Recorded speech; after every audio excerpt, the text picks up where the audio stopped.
Hi, I'm Claire, and I walked into my parents' house with homemade soup, hoping to mend our fractured family, only to catch my sister kissing my husband on their porch. My parents' cold dismissal, "Don't make a scene, she's family," shattered me. But their betrayal ignited a fire. Armed with secrets they thought I'd never uncover, I'm about to unravel their lies in a showdown that will leave you speechless. Stay with me. This is a raw, electrifying saga of deception and defiance you won't turn away from. I hadn't planned on going. That afternoon, I was still in my pajamas, sipping lukewarm tea in our quiet kitchen while the leaves outside drifted down like silent accusations. Then I saw the leftover sourdough starter in the fridge and thought, Mom always loved fresh bread on Saturdays. That was enough to get me moving. By early afternoon, a warm loaf sat cooling on a rack, its aroma a fleeting promise of reconciliation. I gathered a few things from the pantry: my homemade vegetable soup in a mason jar, fresh pears, their favorite Wisconsin cheddar, and a jar of apricot jam. Not fancy, just thoughtful. Something from me, the wayward daughter who always tried to show up in quiet ways. I didn't call ahead, didn't text. I figured maybe a small surprise would feel more genuine. Maybe it would soften something between us. Maybe they'll finally see me, I whispered to myself, clinging to a fragile hope. So, I went. The drive from our house near Longmont to my parents' place outside Fort Collins was familiar, a path I'd driven with naive trust. Elliot was working a job site that day, and I hadn't mentioned my visit. I liked the idea of doing this on my own. No warning, no staging, no ceremony. I glanced at the passenger seat. The bread was wrapped in a linen towel, still warm. I smiled to myself, thinking, this is what good daughters do. Bring food, help out, be present. I'd been the helper my whole life. The youngest, the one who didn't push back, who said yes even when it stung. Madeline was the golden one, charming, untouchable, always knew how to say the right thing in front of the right people. I was dependable, the girl who cleaned up after the party. As I pulled into the gravel driveway, the sound of tires on gravel echoed my unease. This was the house I grew up in. The smell of firewood floated on the breeze. The air felt heavy with unspoken truths. No one saw me arrive. I parked beside Dad's SUV, grabbed the basket, and made my way toward the porch. It was quiet, no barking dog, no greeting, just the rustle of wind and voices carrying from the side yard. I followed the sound. My steps slowed when I heard Madeline laugh. That laugh, sweet and light, a siren's call masking her deceit. Then a second voice joined, low, familiar, Elliot. I rounded the corner and time fractured. There they were, Madeline and Elliot, standing too close on the back porch, backs to me. She touched his arm. He didn't move. She leaned in and kissed him. Not a peck, not familial. Her lips lingered. His hand settled at her waist before he pulled away slightly. I saw the flicker in his eyes. Guilt, too late to hide their treachery. The grocery basket slipped from my hands. The soup jar hit the stone step and exploded, shards and golden broth splashing across Madeline's suede boots. They turned, eyes wide, and just behind them on the porch stood my parents. They weren't shocked. They weren't moving. They weren't even pretending to be ashamed. My father looked me straight in the eye and said, "Don't make a scene. She's family too." Something inside me cracked. Not from the kiss, but from that sentence. She's family too. As if that made it okay. As if that erased the heat rising in my chest. The sting behind my eyes, the weight of being treated like furniture there, but never really seen. I looked at my mother. Her arms were folded, her jaw tight. She didn't speak. Elliot stepped toward me. "Claire, I raised a hand, not to hit, just to stop. No one moved. I bent down, picked up a jagged piece of glass with trembling fingers, then let it fall back into the mess. Then I turned and walked back to my car. No one followed. No one called after me. The door creaked shut behind me like punctuation. "You'll pay for this," I muttered under my breath, my resolve hardening. Inside the car, I sat in silence, the basket's handle still imprinting a red line across my palm. My hands shook, my mouth was dry. I gripped the steering wheel. "She's family too," I whispered, and then again. "She's family too." My throat tightened. My voice dropped to barely a breath. And what am I? I didn't even remember turning the key in the ignition. The car just moved like my body had decided for me. As I drove back toward Erie, the sun dropped low over the hills.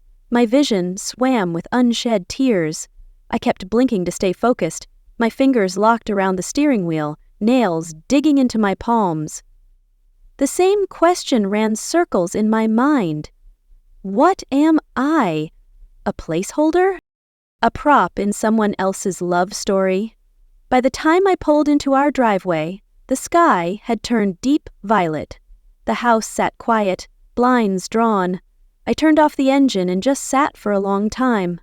The basket from earlier still sat in the passenger seat, its contents ruined. I left it there. Inside, I dropped my keys on the counter. The silence was different now. It wasn't peaceful.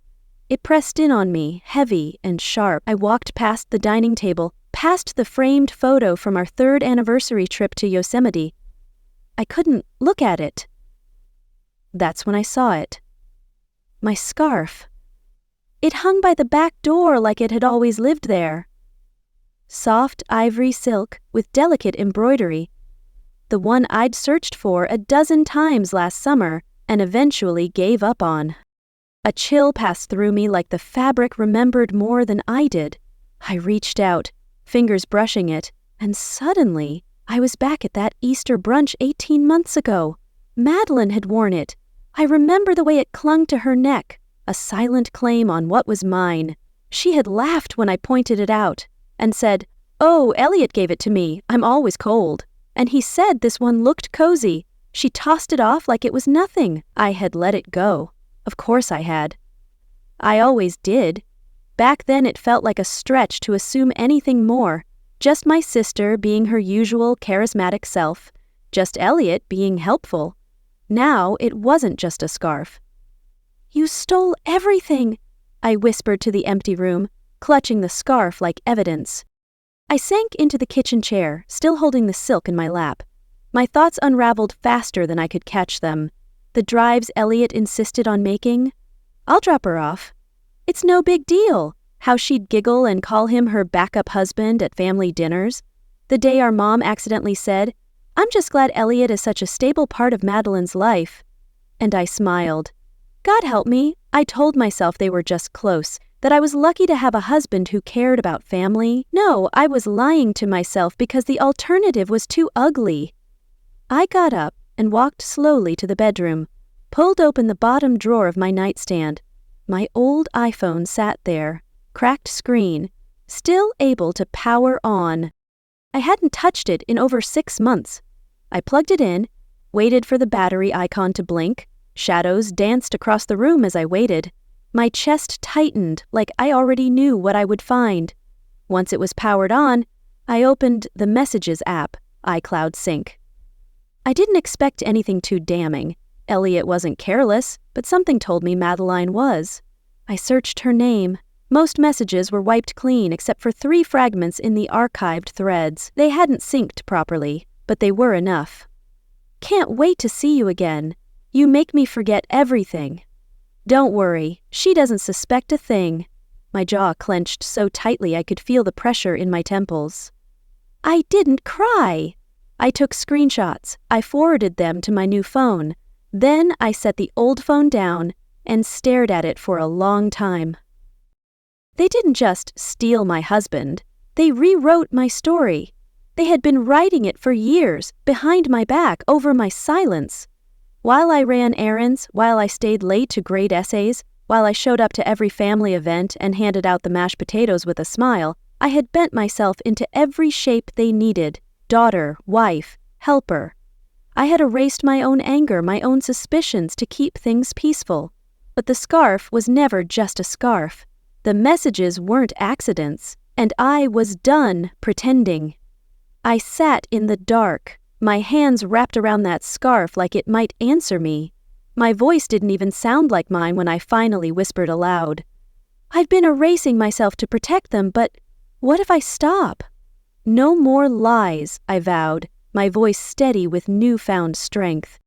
The following morning, I woke with a dull ache behind my eyes and the heavy feeling of dreams I couldn't remember.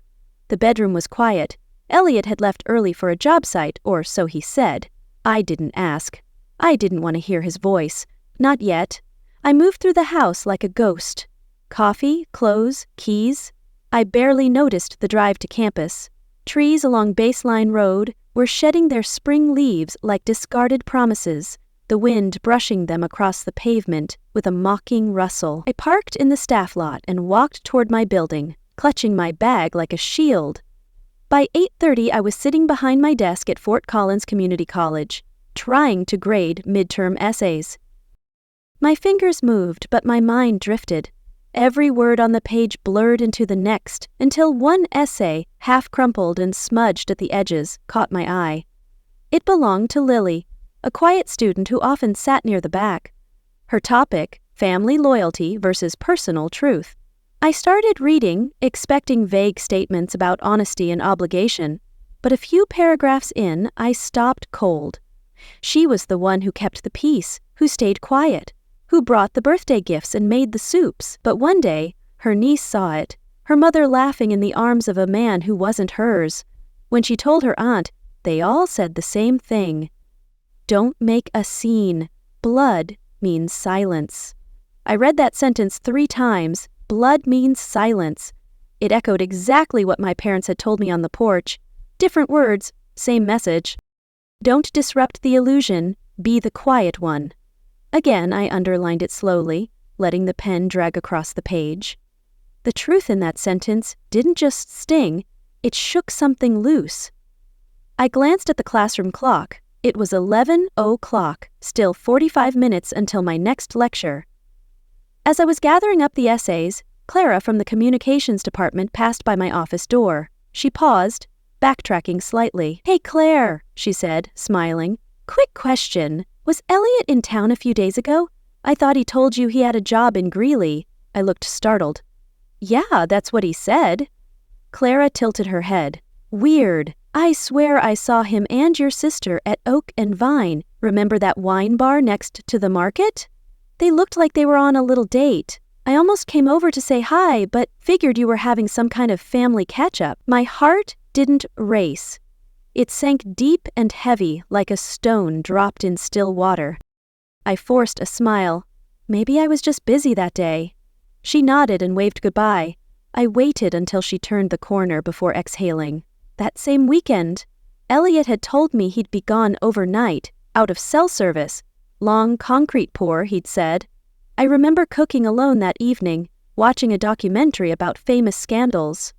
When my shift ended, I didn't go straight home. I stopped at the cafe on the edge of Main Street, sat in the corner booth and stirred a cup of chamomile tea until it went cold. I didn't check my phone. I didn't write anything in my planner. I just thought something was shifting inside me. Not rage, not heartbreak. Focus. "They can't hide forever," I murmured, my resolve sharpening. By the time I got home, the house was still. Elliot's pickup was parked outside. He must have gone to bed early. I slipped through the door quietly, took off my shoes, and stood in the dark kitchen. I moved straight to his home office. The drawer was locked. Bottom right, the one he always said jammed. I pulled the little tin from the closet shelf, the one labeled USBs and old chargers. Inside, as I remembered, was the tiny silver key taped to the bottom. I slid it into the lock. Click. Inside were manila folders, half stuffed with receipts, statements, and a few wrinkled envelopes. I took them to the table and began sorting. Most of it was typical contractor paperwork, invoices, building supply orders, a few permit forms. But then I saw it. Golden Aspen Holdings, LLC. I didn't recognize the name, but the address listed on a rental agreement jolted me. It was in Westminster, 1 block over from Madeline's apartment. I kept reading. A bank statement showed recurring rent payments to that address under the business name. Transfers from our joint account to a separate business checking I had no idea existed. The payments went back nearly 9 months. Every page felt like another needle threaded into my skin. Not dramatic, not loud, just deep enough to bleed. I gathered the papers into a neat pile, took photos with my phone, then tucked them back exactly as I'd found them. No confrontation. Not yet. I didn't want them to know I knew, not until I decided what came next. Standing there in the hallway, folder under my arm, I felt something click into place. Not brokenness, not panic, just the quiet realization that I hadn't been the last to know. I'd been the only one not lying. The whole family, Elliot, Madeline, even my parents, they'd been building a version of life that had no place for me. I wasn't just removed from the story. I'd been cut out of the frame altogether, but no more. I took the scarf from the coat rack, the one he'd given her, and wrapped it around my neck, not because it was cold, because I was claiming it back. I looked at myself in the hallway mirror, tired, clear-eyed, and whispered to my reflection, "No more disappearing, no more disappearing. I'll expose them all," I declared, my voice a quiet vow of retribution. That night, I stood in the grocery aisle, staring at rows of boxed pies, pumpkin, cherry, apple. I didn't care. I grabbed the least dented one and dropped it in my basket without looking twice. I wasn't baking today.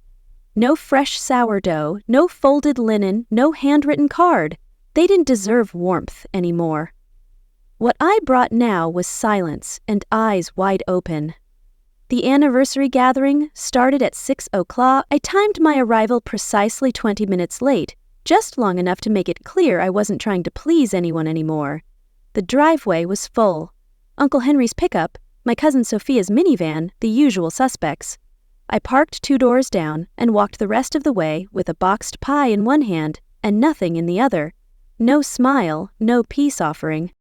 From the moment I stepped onto the lawn, I could feel that invisible shift in temperature when you walk into a room and realize your name has already been spoken. Twice, maybe more. Madeline stood on the back deck, holding a glass of champagne like it was an award. Her laugh floated across the yard, a calculated performance. She was in cream again, a tight satin dress that gleamed in the late sun. She always wore cream to our parents' events, claiming it brought them joy. I was in charcoal. My mother hovered beside her, adjusting the table runner, while Dad chuckled with someone I didn't recognize from across the porch. Elliot, of course, was by the grill, tong in hand like a stage prop. He wore that same flannel I bought him last Thanksgiving. Sleeves rolled up, posture relaxed. They all looked like a postcard I wasn't mailed. Elliot was the first to notice me. He walked over, hands out like nothing had happened. "There's my girl," he said, pulling me into a hug. I didn't return. He kissed my cheek, public display, cold lips, and then leaned in just slightly. "Glad you came, babe. You're going to make today special." I didn't blink. "Didn't come for you." He gave a short laugh like I'd told a clever joke. "Classic you," he muttered, and patted my back twice before stepping away. I set the pie down on the corner table next to one of Madeline's floral arrangements. She'd placed tiny name cards around the table settings printed in silver script. Of course she had. I scanned the table. No name for me. Before I could move, Madeline appeared beside me. "Hey, sis," she said too brightly. Then, in a move I didn't see coming, she pulled me into a long, overly tight hug. Her voice dropped against my ear. "Don't ruin it for them. They're old. Just let them be happy." I pulled back slowly, holding her gaze.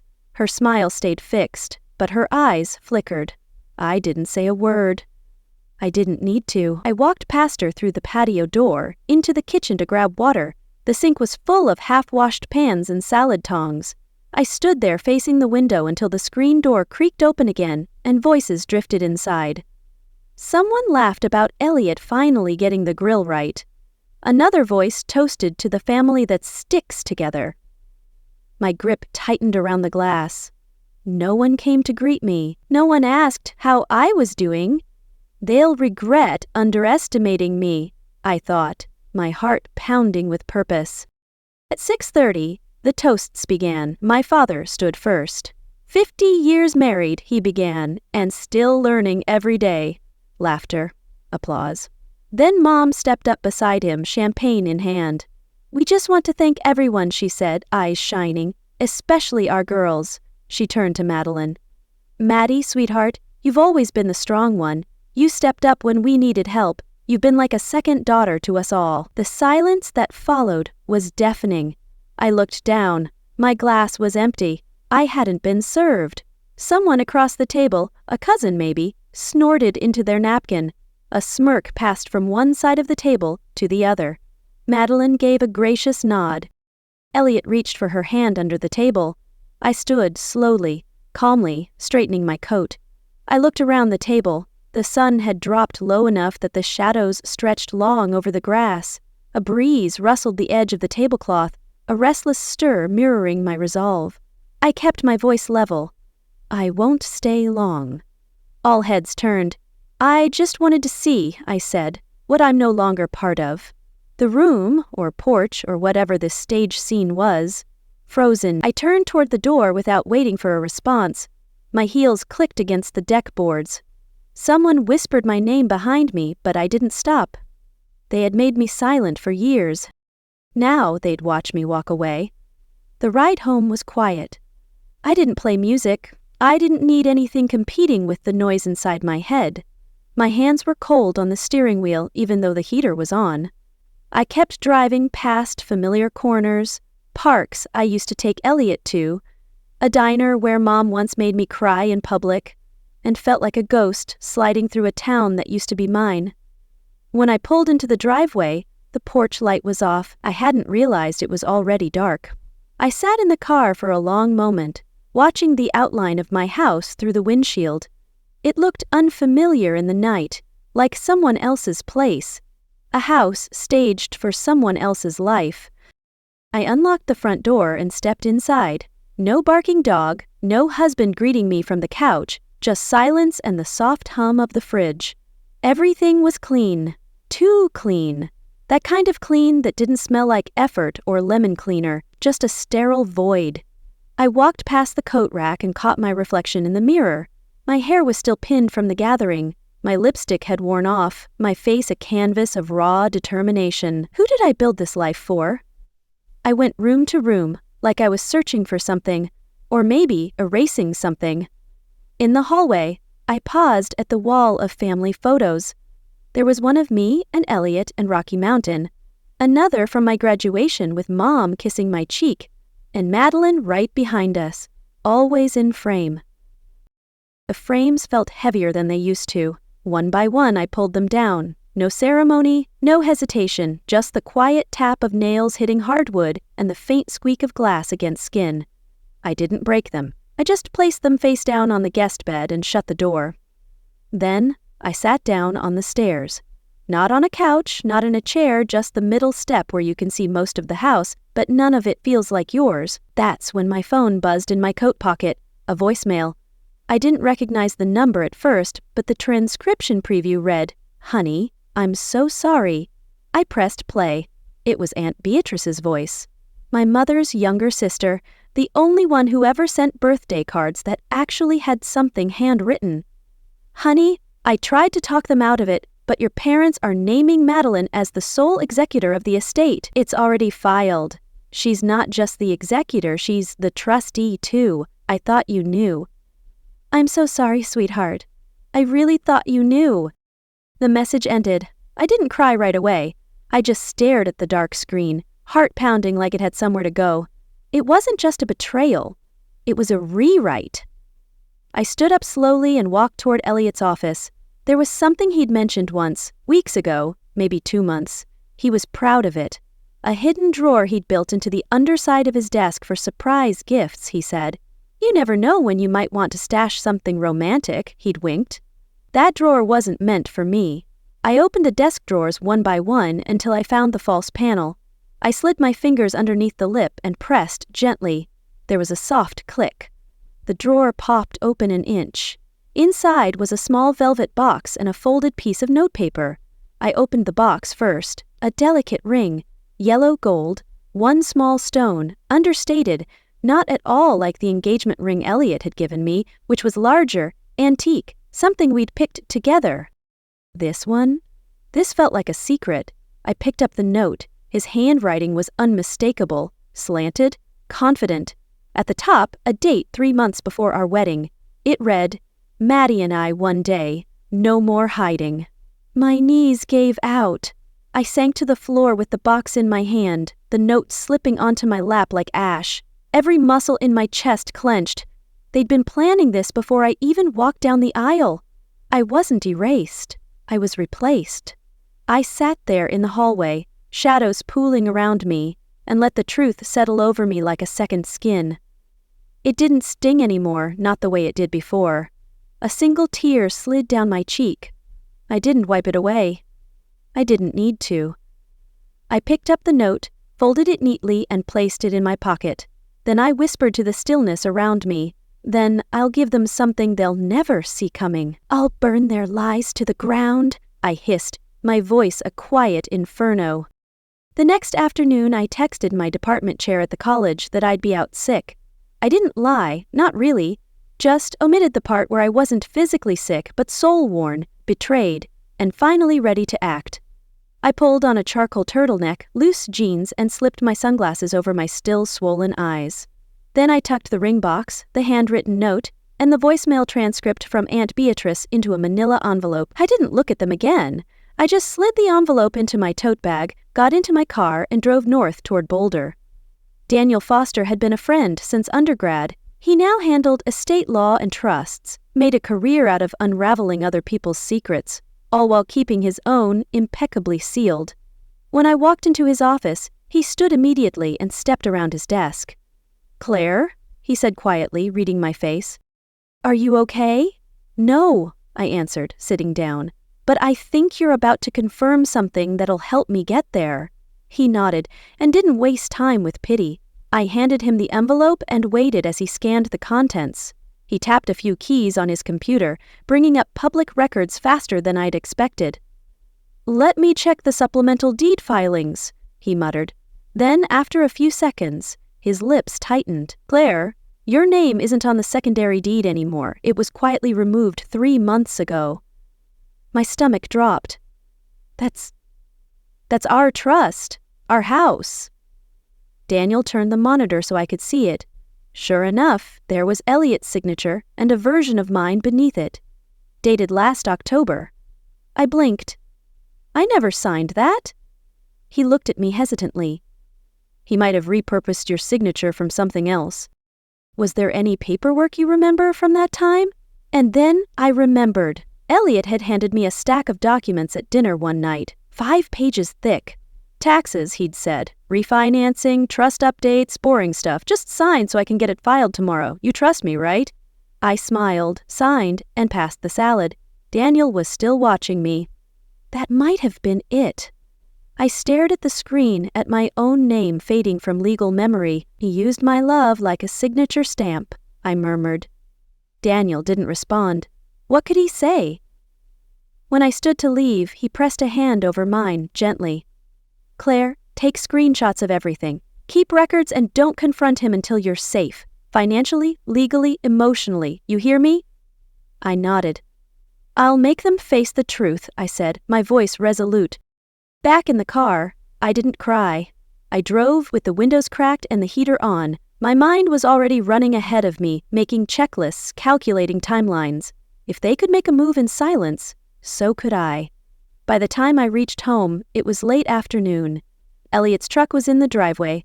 I parked beside it, calmly walked up the front steps, and let myself in.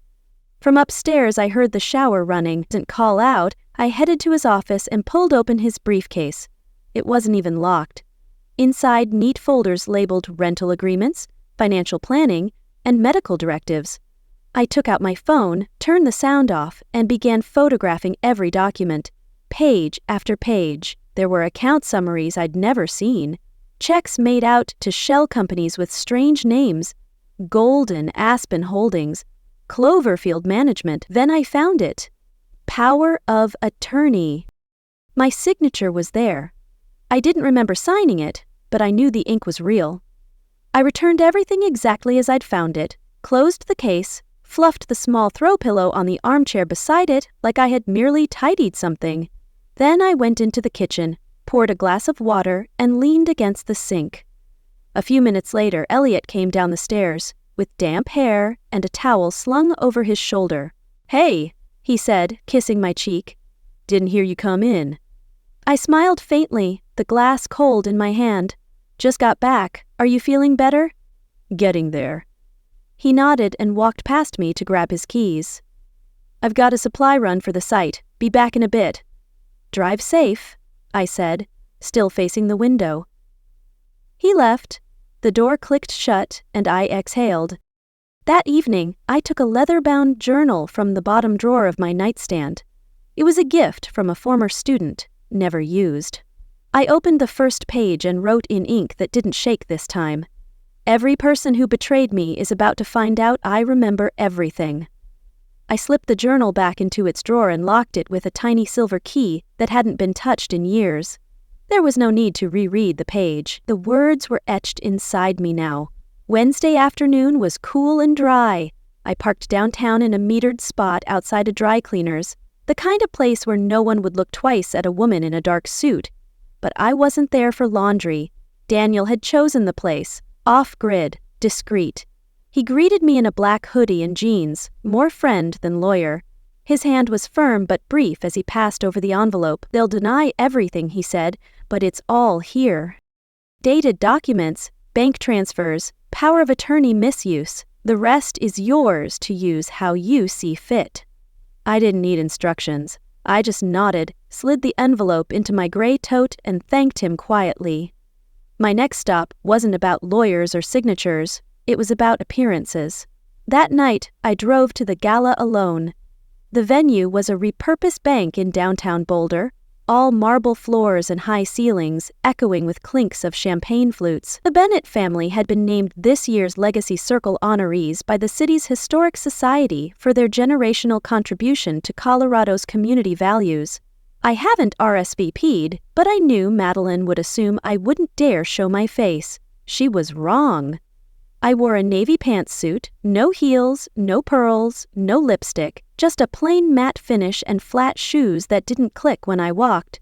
I blended in with the caterers until I didn't want to. I spotted Elliot first.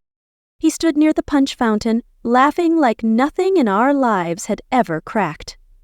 Madeline stood beside him, radiant in gold sequins, her arm looped casually through his.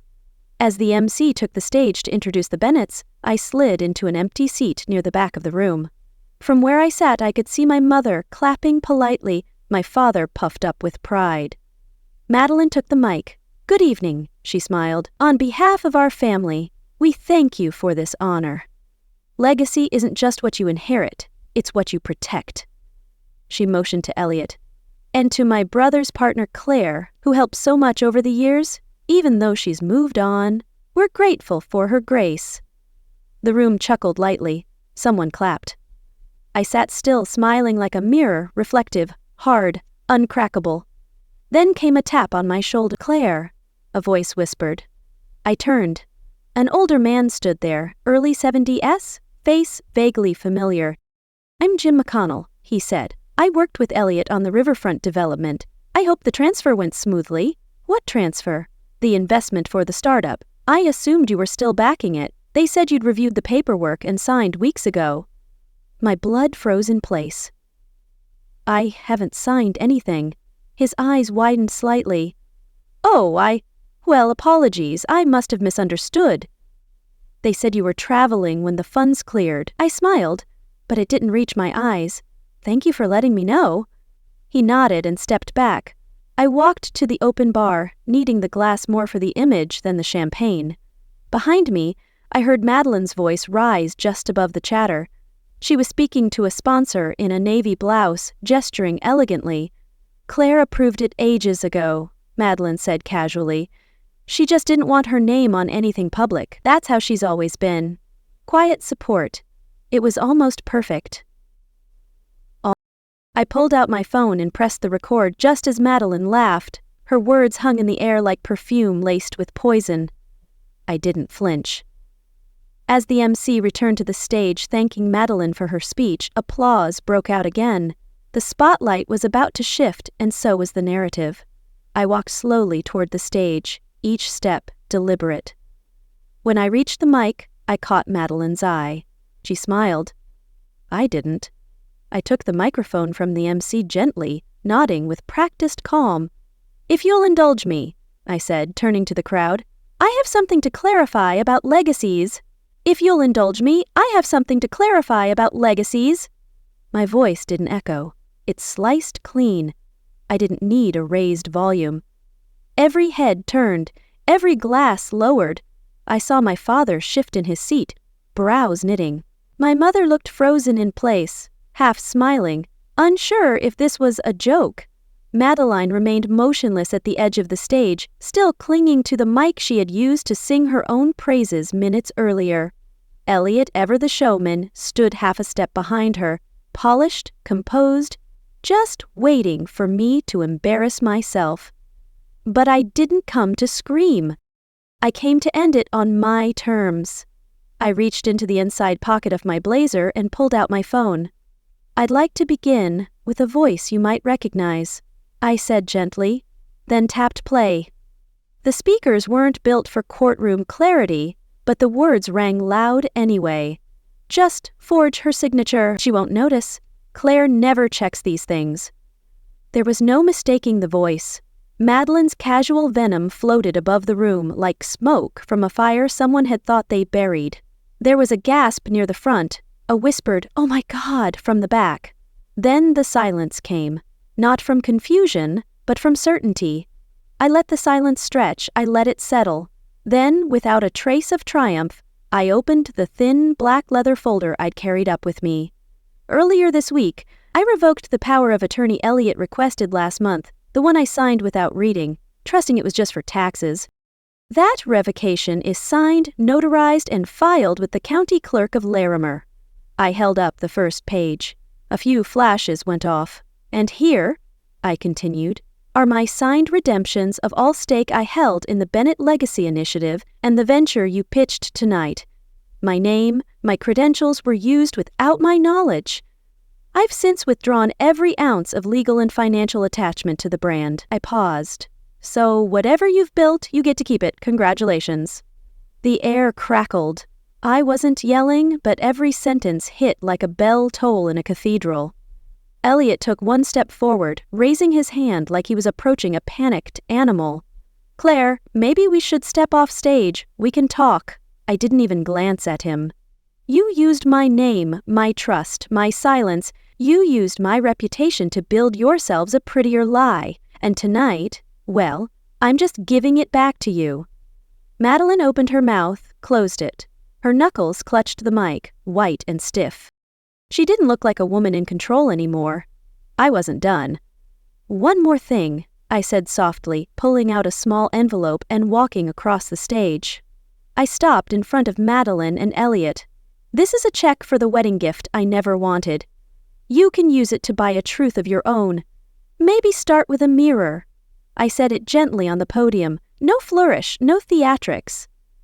Then I turned to the audience. "You can all enjoy the rest of the evening," I said, "but I'll be leaving now. There's nothing left here with my name on it." I walked down the steps, not rushed, not defiant, just calm. No one stopped me, no one called after me. Behind me, the applause didn't come. Not a single clap, only silence. I walked out, not as their daughter, not his wife, not her shadow, but as myself. "You'll never silence me again," I whispered, my heart ablaze with defiance.